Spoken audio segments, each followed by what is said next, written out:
나는 내 삶이 불행으로 가득 차 있을 것으로 생각했다. 그런 그 생각은 틀렸다. 내가 생각했던 불행은 그다지 일어나지 않았다. 우리가 무엇인가를 두려워한다는 것은 아주 정상적인 반응이다. 내가 좋아하는 것들 또는 사랑하는 사람들과 헤어지는 순간은 반드시 온다.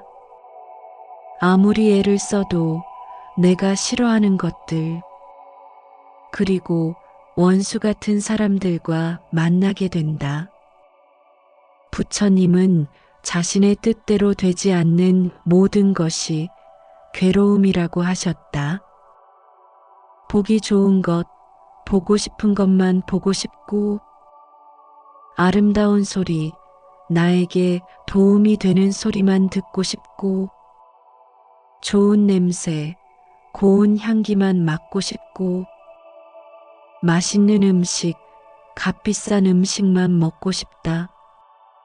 내가 원하거나 갖고자 하는 것이 많은데, 이것들이 내 욕심만큼 다 채워지겠는가? 그러하니 내 삶이 불행하다고 느끼는 것은 당연하다. 불행해질까봐 두려운 것도 당연하다. 그러나 실제로 내가 두려워한 만큼 불행하지 않다. 우리의 불행은 결핍에 있기보다 부족하다고 느끼는 결핍감에서 온다는 말이 있다. 그냥 조금 부족하고 모자란 상태일 뿐인데 완벽하지 않음을 탓하고 있는 것이다. 마음이 즐거울 땐 한없이 즐겁다가도 그 즐거움이 닿으면 세상이 끝난 것처럼 무너져 내려 고통스럽다고 하는 것이다. 스스로 의식하지 못하는 가운데 불행에 중독이 되어가는 사람들이 너무 많다. 한 연구에서 쥐를 두 그룹으로 나눠 한 그룹은 무리에서 잘 자라도록 하고 한 그룹은 얼마간 소외돼 자라도록 했다. 소외된 쥐의 뇌를 관찰한 결과 이들의 쾌감, 보상, 학습과 관련된 신경 전달 물질인 도파민 뉴런이 뇌의 여러 활동들에 훨씬 빨리 반응한다는 점을 발견했다. 소외된 쥐의 뇌는 조금이라도 쾌감을 줄 것 같은 단서에 훨씬 예민하게 반응한다는 해석을 내놓았다. 즉, 척박한 환경에 놓인 쥐는 환경이 부족한 만큼 조금이라도 즐거움을 줄 것 같은 무엇을 항상 갈구하는 상태가 되며 이에 훨씬 강하게 매달리게 된다는 것이다. 부정적인 즐거움에 빠져버리는 것이다. 결핍증후군이라는 말을 들어보았는가? 현재 자신에게 없는 것에 연연하며 현실을 불만스럽게만 보는 것을 말한다. 설령 자신이 현재 원하는 행복의 조건을 갖춘다고 해도 대개 행복한 감정은 잠깐뿐이다. 애써 불행한 곳만을 계속 기웃거리는 꼴이다. 자신의 단점을 감추고 방어하느라 모든 에너지를 써버린다. 그러다 보니 정작 자신의 욕구나 동기에 관심을 둘 여력이 없다. 만성적으로 불행한 사람들은 이런 특징을 가지고 있다고 한다. 삶이 너무 좋아질 때 비참할 이유들을 찾는다. 그들의 선택들에 대한 개인적 책임감을 가지기보다 희생자 역할을 하고 다른 사람을 비난하는 것을 더 선호한다. 누가 가장 힘든가를 보기 위해서 친구들과 동료들과 경쟁한다. 일들이 의도대로 되지 않을 때 회복하려고 분투한다. 중독적이거나 강박적인 행동을 함으로써 주의를 분산시키거나 탈출하거나 대처한다. 그들의 기본적 욕구들을 돌보는 것을 멈춘다. 그들의 정서에 사로잡히거나 변화의 무력함을 느낀다. 삶이 잘 되고 있을 때조차도 불만족을 느낀다. 극적이고 성취감이 없는 관계들을 갖는다. 듣기만 해도 참으로 어리석은 사람들이라 생각되지 않는가? 프랑스의 한 작가가 말했다. 근본적으로 행복과 불행은 그 크기가 정해져 있는 것은 아니다. 다만 그것을 받아들이는 사람의 마음에 따라서 작은 것도 커지고 큰 것도 작아질 수 있는 것이다. 가장 현명한 사람은 큰 불행도 작게 처리해버린다. 어리석은 사람은 조그마한 불행을 현미경으로 확대해서 스스로 큰 고민 속에 빠진다. 자기 스스로 행복하다고 생각하는 사람은 행복하다. 마찬가지로 자기 스스로 불행하다고 생각하는 사람은 불행하다. 나만 힘들고 나만 불행하다고 생각하면 우리는 그만큼 작아지고 마음은 추운 겨울 벌판 같을 것이다. 우리가 장미를 볼 때 그 아름다움 사이의 가시를 보고 두려워할 수도 있지만 투박한 가시 사이에서도 아름다운 꽃이 피는 것에 감탄할 수도 있다. 모든 것은 동전의 양면처럼 함께 존재한다. 기쁨과 슬픔은 같은 공간에 머물고 세상의 모든 것은 보는 관점에 따라 달라지는 것이다. 긍정의 안경을 쓰면 세상은 화사한 봄날처럼 보이지만 부정의 안경을 쓰면 세상은 흐릿하고 오염된 도시처럼 보일 것이다. 좋았던 일은 추억이고 나빴던 일은 경험이다. 이렇게 생각하면 불행의 극복은 의외로 쉬울지도 모른다. 비바람이 몰아쳐 흙탕물을 뒤집어 썼다고 꽃이 아닐 수 없다. 어차피 다시 비가 오면 흙탕물을 씻겨 내려갈 테니까 억울할 거 없다. 우리는 늘 없는 것, 부족한 것에 대해서 더 많이 생각하며 살고 있기 때문에 불행하게 느낄 뿐이다. 달마대사의 말씀이다. 마음, 이 마음이여, 정말 알 수 없구나. 너그러울 때에는 온 세상을 다 받아들이다가도 한번 옹졸해지면 바늘 하나 꽂을 자리 없으니 내가 원하는 게 있는 한 고락에서 벗어날 수가 없다. 많은 사람들이 고락 중에 고는 싫고 락만 있기를 바란다. 고락이 있는 인생에서 고는 안 일어나고 락만 있다는 것은 현실적으로 불가능한 일이다. 다만 어떤 때는 고가 좀 더 많고 어떤 때는 락이 좀 많고 그럴 뿐이다. 마음에서 더 세게 느끼는 것에 우리가 집중하고 있을 뿐이다. 만약 여전히 나는 불행하다고 느낀다면 초기 경전에서 설하는 행복의 의미를 다시 새겨보자. 경전에서 말하는 4가지 행복은 소유의 행복, 향유의 행복, 빚없는 행복, 허물없는 행복이다. 소유의 행복이란 스스로 근면하게 노력하여 얻은 재물을 소유할 때 느끼는 행복을 말한다.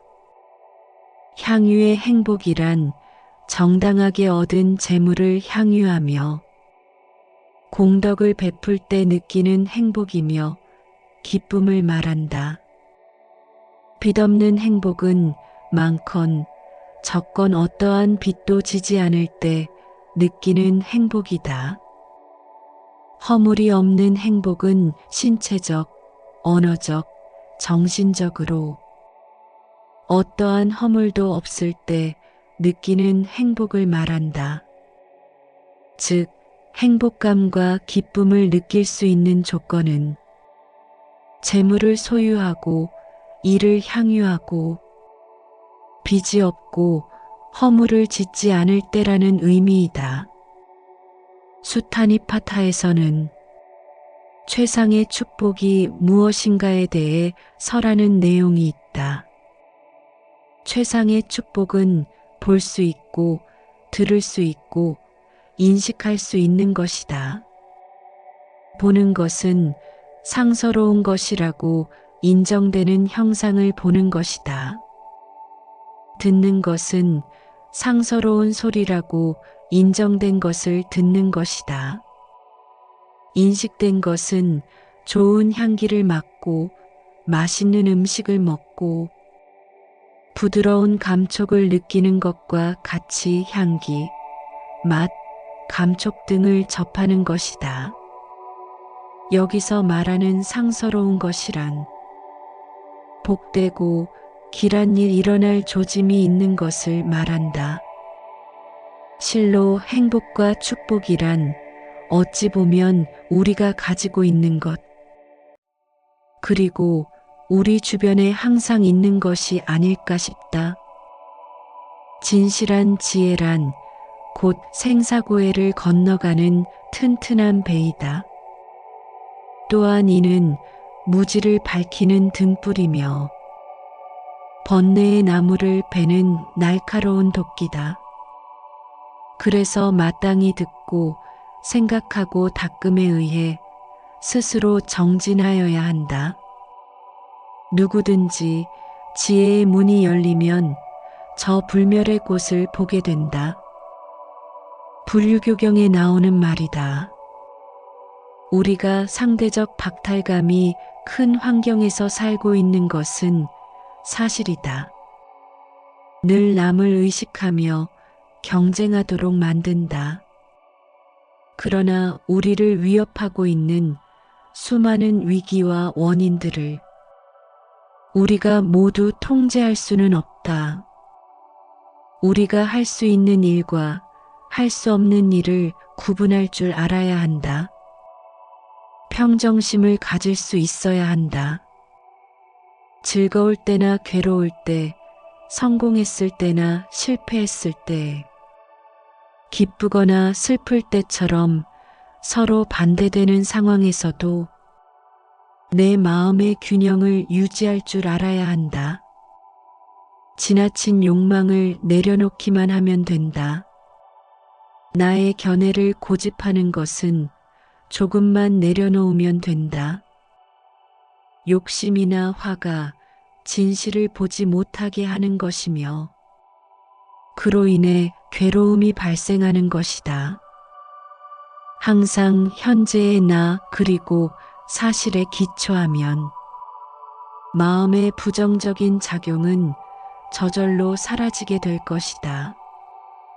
뭔가 더 큰 것을 얻겠다는 욕심을 내려놓지 않으면 똑같은 일이 늘상 반복될 뿐이다. 자기 견해, 욕망을 조금만 내려놓으면 그다지 괴롭지 않게 살게 된다. 행복도 괴로움임을 알고 느껴지는 모든 것이 괴로움임을 알고 삶 자체가 괴로움임을 알면 조금 더 만족한 삶을 살 수 있을 것이다. 삶이 뜻대로 굴러가지 않을 때는 어쩌다 힘든 날일 뿐이라 생각해보라. 나를 파괴해버릴지도 모르는 질투심을 버려라. 내가 이룬 것, 내가 가진 것에 감사할 줄 알면 나에게도 언젠가는 운이 찾아올 것이고 기회가 주어질 것이다. 즐겁게 인생을 살겠다고 목표를 세우면 괴로움은 반드시 따라온다. 히말라야를 황금으로 둔갑시키고 그것을 다시 배로 늘린다 해도 인간의 욕심을 다 채울 수 없다. 인간이 행복해지고 싶거든 물질적 소유를 누리려고 하지 말고 욕망을 줄여야 한다. 법구경에 나오는 말이다. 욕심을 내려놓겠다고 해서 한 번에 내려놓아지지 않는다. 남과 비교하지 않겠다고 해서 단번에 되지 않는다. 이 마음 작용도 습관을 들여야 한다. 아침에 일찍 일어나고 하루에 책 20페이지씩 읽는 것만 습관을 들이는 것이 아니다. 자신에 대해 부정적인 생각을 하는 것도 습관이다. 행복은 지극히 주관적인 것이기 때문에 내가 마음먹기만 하면 얼마든지 긍정적인 마음을 만들어 갈 수 있다. 일반적으로 새로운 습관을 만드는 데는 2달의 시간이 걸린다고 한다. 나에게 남아있는 긴 시간을 행복과 긍정의 마음으로 살 수 있다면 2달쯤이야 아무것도 아니지 않을까? 니콜라 피타 장자는 돈 많고 아쉬울 것 없는 사람이었다. 세월이 흐르자 그도 노쇠해지고 병에 시달리게 되었다. 그는 자신의 고통을 해결해 줄 사람을 찾아다니다 부처님을 만났다. 니콜라 피타여, 고통스러운 것은 몸이 병들어서가 아니라 그 병이 너의 마음을 범하였기 때문이다. 너의 마음에 병과 세월이 침범하지 못하게 하라. 그 후 니콜라 피타의 병은 회복되지 않았지만 그는 마음을 잘 다스렸기에 고통이 없는 행복한 생활을 할 수 있었다. 여러 가지 세상사에 구애되지 말며 즐겁고 슬픈 환경에 동하지 말고 항상 냉철히 판단하는 지혜로서 마음에 불안이 없게 하라. 그러면 최상의 행복이 되리라. 만사는 마음에 달려 있다. 오늘 하는 생각이 내일의 내가 된다. 자신을 구제할 수 있는 것은 자신뿐이다. 아무도 대신해 줄 수 없고 또 그래서도 안 된다. 스스로 직접 불도를 걸어야 한다. 삶의 비결은 딱 하나, 두려움 없이 사는 것이다. 아침마다 우리는 새로이 태어난다. 오늘 하루 우리가 하는 일이 가장 중요하다. 무방비 생태의 마음에서 일어나는 생각들보다 더 유해한 것은 없다. 후회가 없는 사람에게 기쁨이 솟아나는 것은 세상의 순리다.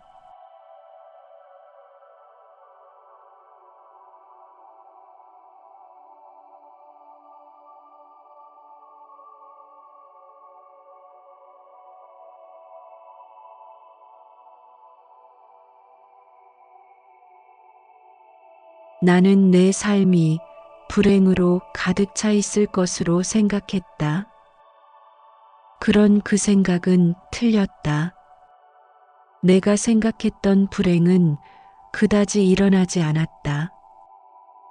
우리가 무엇인가를 두려워한다는 것은 아주 정상적인 반응이다. 내가 좋아하는 것들 또는 사랑하는 사람들과 헤어지는 순간은 반드시 온다. 아무리 애를 써도 내가 싫어하는 것들, 그리고 원수 같은 사람들과 만나게 된다. 부처님은 자신의 뜻대로 되지 않는 모든 것이 괴로움이라고 하셨다. 보기 좋은 것, 보고 싶은 것만 보고 싶고, 아름다운 소리, 나에게 도움이 되는 소리만 듣고 싶고, 좋은 냄새, 고운 향기만 맡고 싶고, 맛있는 음식, 값비싼 음식만 먹고 싶다. 내가 원하거나 갖고자 하는 것이 많은데, 이것들이 내 욕심만큼 다 채워지겠는가? 그러하니 내 삶이 불행하다고 느끼는 것은 당연하다. 불행해질까봐 두려운 것도 당연하다. 그러나 실제로 내가 두려워한 만큼 불행하지 않다. 우리의 불행은 결핍에 있기보다 부족하다고 느끼는 결핍감에서 온다는 말이 있다. 그냥 조금 부족하고 모자란 상태일 뿐인데 완벽하지 않음을 탓하고 있는 것이다. 마음이 즐거울 땐 한없이 즐겁다가도 그 즐거움이 다하면 세상이 끝난 것처럼 무너져 내려 고통스럽다고 하는 것이다. 스스로 의식하지 못하는 가운데 불행에 중독이 되어가는 사람들이 너무 많다. 한 연구에서 쥐를 두 그룹으로 나눠 한 그룹은 무리에서 잘 자라도록 하고 한 그룹은 얼마간 소외돼 자라도록 했다.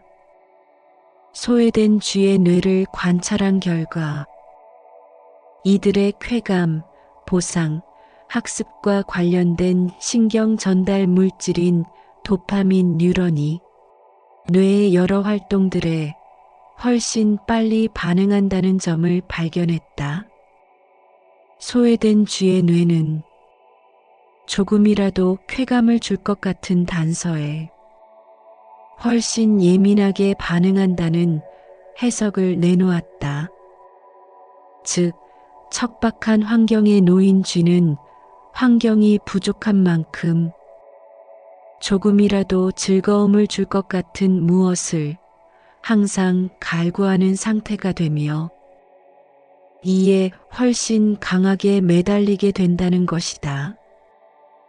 부정적인 즐거움에 빠져버리는 것이다. 결핍증후군이라는 말을 들어보았는가? 현재 자신에게 없는 것에 연연하며 현실을 불만스럽게만 보는 것을 말한다. 설령 자신이 현재 원하는 행복의 조건을 갖춘다고 해도 대개 행복한 감정은 잠깐뿐이다. 애써 불행한 곳만을 계속 기웃거리는 꼴이다. 자신의 단점을 감추고 방어하느라 모든 에너지를 써버린다. 그러다 보니 정작 자신의 욕구나 동기에 관심을 둘 여력이 없다. 만성적으로 불행한 사람들은 이런 특징을 가지고 있다고 한다. 삶이 너무 좋아질 때 비참할 이유들을 찾는다. 그들의 선택들에 대한 개인적 책임감을 가지기보다 희생자 역할을 하고 다른 사람을 비난하는 것을 더 선호한다. 누가 가장 힘든가를 보기 위해서 친구들과 동료들과 경쟁한다. 일들이 의도대로 되지 않을 때 회복하려고 분투한다. 중독적이거나 강박적인 행동을 함으로써 주의를 분산시키거나 탈출하거나 대처한다. 그들의 기본적 욕구들을 돌보는 것을 멈춘다. 그들의 정서에 사로잡히거나 변화의 무력함을 느낀다. 삶이 잘 되고 있을 때조차도 불만족을 느낀다. 극적이고 성취감이 없는 관계들을 갖는다. 듣기만 해도 참으로 어리석은 사람들이라 생각되지 않는가. 프랑스의 한 작가가 말했다. 근본적으로 행복과 불행은 그 크기가 정해져 있는 것은 아니다. 다만 그것을 받아들이는 사람의 마음에 따라서 작은 것도 커지고 큰 것도 작아질 수 있는 것이다. 가장 현명한 사람은 큰 불행도 작게 처리해버린다. 어리석은 사람은 조그마한 불행을 현미경으로 확대해서 스스로 큰 고민 속에 빠진다. 자기 스스로 행복하다고 생각하는 사람은 행복하다. 마찬가지로 자기 스스로 불행하다고 생각하는 사람은 불행하다. 나만 힘들고 나만 불행하다고 생각하면 우리는 그만큼 작아지고 마음은 추운 겨울 벌판 같을 것이다. 우리가 장미를 볼 때 그 아름다움 사이의 가시를 보고 두려워할 수도 있지만 투박한 가시 사이에서도 아름다운 꽃이 피는 것에 감탄할 수도 있다. 모든 것은 동전의 양면처럼 함께 존재한다. 기쁨과 슬픔은 같은 공간에 머물고 세상의 모든 것은 보는 관점에 따라 달라지는 것이다. 긍정의 안경을 쓰면 세상은 화사한 봄날처럼 보이지만 부정의 안경을 쓰면 세상은 흐릿하고 오염된 도시처럼 보일 것이다. 좋았던 일은 추억이고 나빴던 일은 경험이다. 이렇게 생각하면 불행의 극복은 의외로 쉬울지도 모른다. 비바람이 몰아쳐 흙탕물을 뒤집어 썼다고 꽃이 아닐 수 없다. 어차피 다시 비가 오면 흙탕물을 씻겨 내려갈 테니까 억울할 거 없다. 우리는 늘 없는 것, 부족한 것에 대해서 더 많이 생각하며 살고 있기 때문에 불행하게 느낄 뿐이다. 달마대사의 말씀이다. 마음, 이 마음이여, 정말 알 수 없구나. 너그러울 때에는 온 세상을 다 받아들이다가도 한번 옹졸해지면 바늘 하나 꽂을 자리 없으니 내가 원하는 게 있는 한 고락에서 벗어날 수가 없다. 많은 사람들이 고락 중에 고는 싫고 락만 있기를 바란다. 고락이 있는 인생에서 고는 안 일어나고 락만 있다는 것은 현실적으로 불가능한 일이다.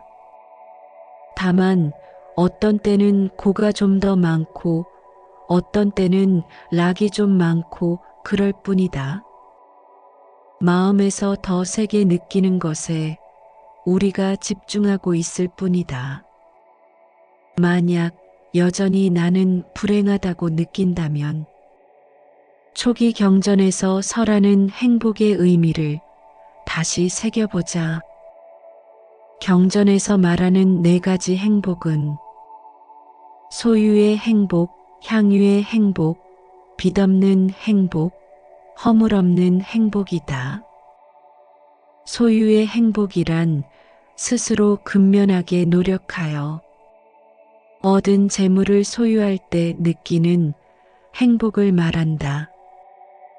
향유의 행복이란 정당하게 얻은 재물을 향유하며 공덕을 베풀 때 느끼는 행복이며 기쁨을 말한다. 빚없는 행복은 많건 적건 어떠한 빚도 지지 않을 때 느끼는 행복이다. 허물이 없는 행복은 신체적, 언어적, 정신적으로 어떠한 허물도 없을 때 느끼는 행복을 말한다. 즉, 행복감과 기쁨을 느낄 수 있는 조건은 재물을 소유하고 이를 향유하고 빚이 없고 허물을 짓지 않을 때라는 의미이다. 수타니파타에서는 최상의 축복이 무엇인가에 대해 설하는 내용이 있다. 최상의 축복은 볼 수 있고 들을 수 있고 인식할 수 있는 것이다. 보는 것은 상서로운 것이라고 인정되는 형상을 보는 것이다. 듣는 것은 상서로운 소리라고 인정된 것을 듣는 것이다. 인식된 것은 좋은 향기를 맡고 맛있는 음식을 먹고 부드러운 감촉을 느끼는 것과 같이 향기, 맛, 감촉 등을 접하는 것이다. 여기서 말하는 상서로운 것이란 복되고 길한 일 일어날 조짐이 있는 것을 말한다. 실로 행복과 축복이란 어찌 보면 우리가 가지고 있는 것, 그리고 우리 주변에 항상 있는 것이 아닐까 싶다. 진실한 지혜란 곧 생사고해를 건너가는 튼튼한 배이다. 또한 이는 무지를 밝히는 등불이며 번뇌의 나무를 베는 날카로운 도끼다. 그래서 마땅히 듣고 생각하고 닦음에 의해 스스로 정진하여야 한다. 누구든지 지혜의 문이 열리면 저 불멸의 곳을 보게 된다. 불유교경에 나오는 말이다. 우리가 상대적 박탈감이 큰 환경에서 살고 있는 것은 사실이다. 늘 남을 의식하며 경쟁하도록 만든다.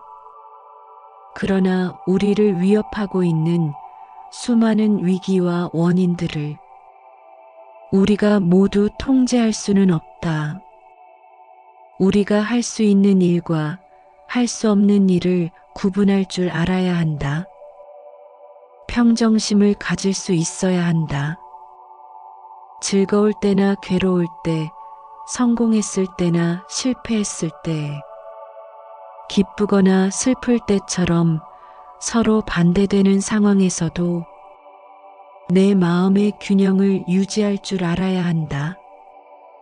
지나친 욕망을 내려놓기만 하면 된다. 나의 견해를 고집하는 것은 조금만 내려놓으면 된다. 욕심이나 화가 진실을 보지 못하게 하는 것이며 그로 인해 괴로움이 발생하는 것이다. 항상 현재의 나 그리고 사실에 기초하면 마음의 부정적인 작용은 저절로 사라지게 될 것이다. 뭔가 더 큰 것을 얻겠다는 욕심을 내려놓지 않으면 똑같은 일이 늘상 반복될 뿐이다. 자기 견해, 욕망을 조금만 내려놓으면 그다지 괴롭지 않게 살게 된다. 행복도 괴로움임을 알고 느껴지는 모든 것이 괴로움임을 알고 삶 자체가 괴로움임을 알면 조금 더 만족한 삶을 살 수 있을 것이다. 삶이 뜻대로 굴러가지 않을 때는 어쩌다 힘든 날일 뿐이라 생각해보라. 나를 파괴해버릴지도 모르는 질투심을 버려라. 내가 이룬 것, 내가 가진 것에 감사할 줄 알면 나에게도 언젠가는 운이 찾아올 것이고 기회가 주어질 것이다. 즐겁게 인생을 살겠다고 목표를 세우면 괴로움은 반드시 따라온다. 히말라야를 황금으로 둔갑시키고 그것을 다시 배로 늘린다 해도 인간의 욕심을 다 채울 수 없다. 인간이 행복해지고 싶거든 물질적 소유를 누리려고 하지 말고 욕망을 줄여야 한다. 법구경에 나오는 말이다. 욕심을 내려놓겠다고 해서 한 번에 내려놓아지지 않는다. 남과 비교하지 않겠다고 해서 단번에 되지 않는다. 이 마음 작용도 습관을 들여야 한다. 아침에 일찍 일어나고 하루에 책 20페이지씩 읽는 것만 습관을 들이는 것이 아니다. 자신에 대해 부정적인 생각을 하는 것도 습관이다. 행복은 지극히 주관적인 것이기 때문에 내가 마음먹기만 하면 얼마든지 긍정적인 마음을 만들어 갈 수 있다. 일반적으로 새로운 습관을 만드는 데는 2달의 시간이 걸린다고 한다. 나에게 남아있는 긴 시간을 행복과 긍정의 마음으로 살 수 있다면 2달쯤이야 아무것도 아니지 않을까? 니콜라 삐따 장자는 돈 많고 아쉬울 것 없는 사람이었다. 세월이 흐르자 그도 노쇠해지고 병에 시달리게 되었다. 그는 자신의 고통을 해결해 줄 사람을 찾아다니다 부처님을 만났다. 니콜라 삐따여, 고통스러운 것은 몸이 병들어서가 아니라 그 병이 너의 마음을 범하였기 때문이다. 너의 마음에 병과 세월이 침범하지 못하게 하라. 그 후 니콜라 삐따의 병은 회복되지 않았지만 그는 마음을 잘 다스렸기에 고통이 없는 행복한 생활을 할 수 있었다. 여러 가지 세상사에 구애되지 말며 즐겁고 슬픈 환경에 동하지 말고 항상 냉철히 판단하는 지혜로서 마음에 불안이 없게 하라. 그러면 최상의 행복이 되리라. 만사는 마음에 달려 있다. 오늘 하는 생각이 내일의 내가 된다. 자신을 구제할 수 있는 것은 자신뿐이다. 아무도 대신해 줄 수 없고 또 그래서도 안 된다. 스스로 직접 불도를 걸어야 한다. 삶의 비결은 딱 하나, 두려움 없이 사는 것이다. 아침마다 우리는 새로이 태어난다. 오늘 하루 우리가 하는 일이 가장 중요하다. 무방비 생태의 마음에서 일어나는 생각들보다 더 유해한 것은 없다. 후회가 없는 사람에게 기쁨이 솟아나는 것은 세상의 순리다.